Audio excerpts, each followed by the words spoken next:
Before she became the director of the CIA, Gina Haspel spent much of her career overseas and undercover. And she wants more CIA officers doing the same. In her one speech as head of the spy agency, she said a top priority is to steadily increase the number of officers stationed overseas.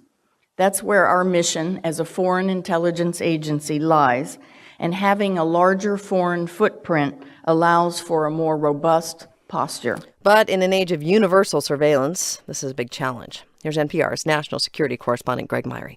When a CIA officer goes abroad, it's important to, well, not look too American. So we would de-Americanize you. That's what Jana Mendez did when she was chief of disguise at the CIA, a job that went far beyond wigs and makeup. If, for example, an American wants to appear European, here are a few key tips. They wear their wedding rings on different fingers. And in a restaurant. They eat differently than we do. They don't shuttle that fork back and forth. And on the street. They think that we are slouchy, a little sloppy, and they think that they can almost see that in our demeanor on the street because they stand up straight. They don't lean on things. And of course, you need documents that hide your true identity.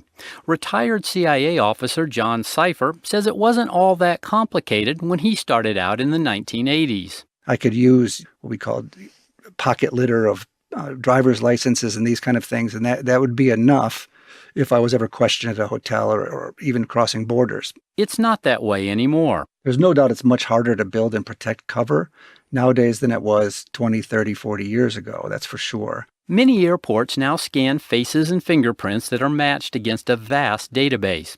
Cipher says it could be tough today to enter the same country twice with different sets of documents. You know, with the proliferation of social media and a lot of these open source means of looking into people's backgrounds, if you don't have a consistent background and a cover that makes sense, it's going to be much more difficult to hide your true affiliation. Most everyone leaves digital footprints from a young age that can easily be checked years later.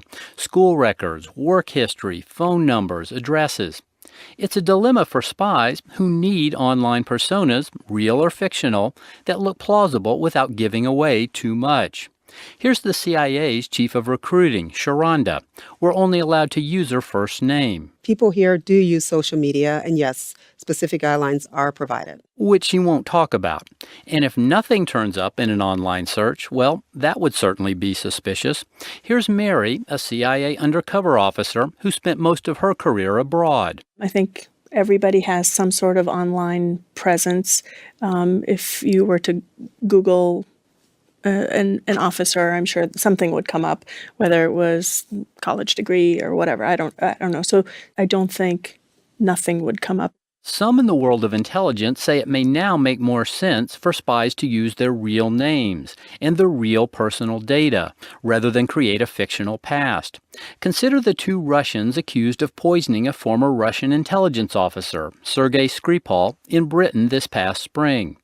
Britain released security camera footage documenting their visit to the country under assumed names, notes John Cipher. The British were able to put together an incredible mosaic. Armed with the photos, a private research group, Bellingcat, then used open-source internet data to tease out the real identities of the men, tracing them back to their hometowns in Russia. They were able to put together essentially everything that they did to prove that it was a Russian intelligence operation. Intelligence work is often a combination of electronic surveillance and clandestine person-to-person contacts.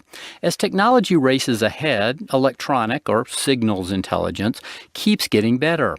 Old-fashioned spying between a CIA officer and a foreign source gets harder.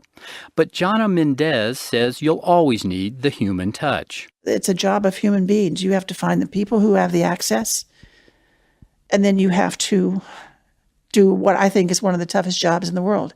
You have to convince them to give you that information. These are the people the CIA hopes to find.